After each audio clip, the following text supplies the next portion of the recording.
প্রচুর পরিমাণে ধুলা জমেছে। বিছানা পরিষ্কার করতে গেলে ধুলাতে নিজেই মুছতে হয়।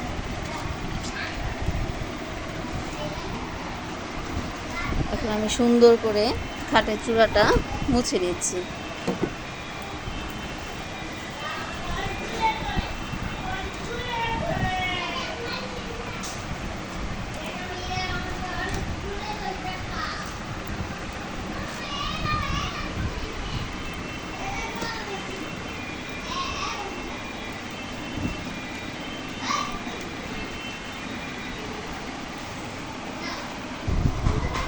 এই তো আমার খাট গোছানো হয়ে গেছে।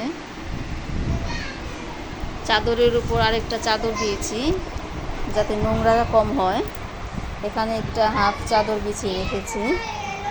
ডিজাইনটা ঢেকে গেছে চাদরের, কিছু করার নেই। বাচ্চারা প্রচুর দুষ্টামি করে, এর ফলে দেখা যায় একদিন পর পরই বিছানা চাদর চেঞ্জ করতে হয়। এই কারণে এখানে একটা ছোট পাতলা চাদর রেখে দিয়েছি। এটা একজনের চাদর। এই পর্যায়ে আমি ঘর মুছে নিব। আজকে আমার কাজের লোক আসেনি, তাই আমাকে নিজেই করতে হচ্ছে।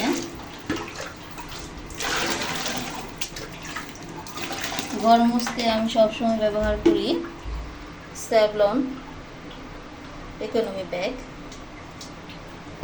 আর এখানে কিছুটা রিন কাপড় ধোয়া সাবান নিয়ে নিচ্ছি।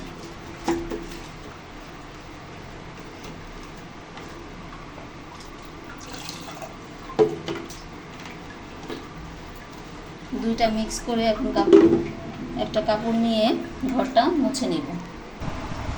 দেখুন ফ্লোরটা কত পরিষ্কার, চকচকে ঝকঝকে করছে। সুন্দর করে ক্লিন করে নিয়ে এখন আমি চলে যাব থালাবাটি ধুতে।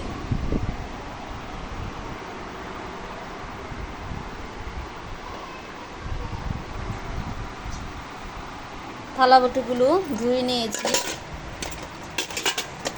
এখন বাবুকে স্নান করাতে নিয়ে যাব। চলো বাবু, স্নান করতে যাই। সুন্দর করে জুতো পরো দেখি।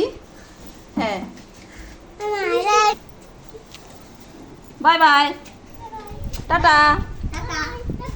ভালো করে পড়বা।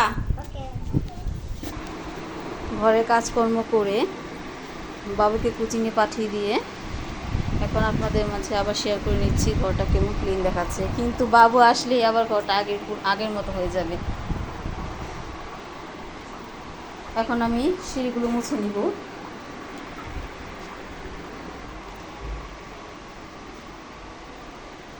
সিঁড়িটাও পরিষ্কার করে মুছে নেওয়া হয়ে গেছে।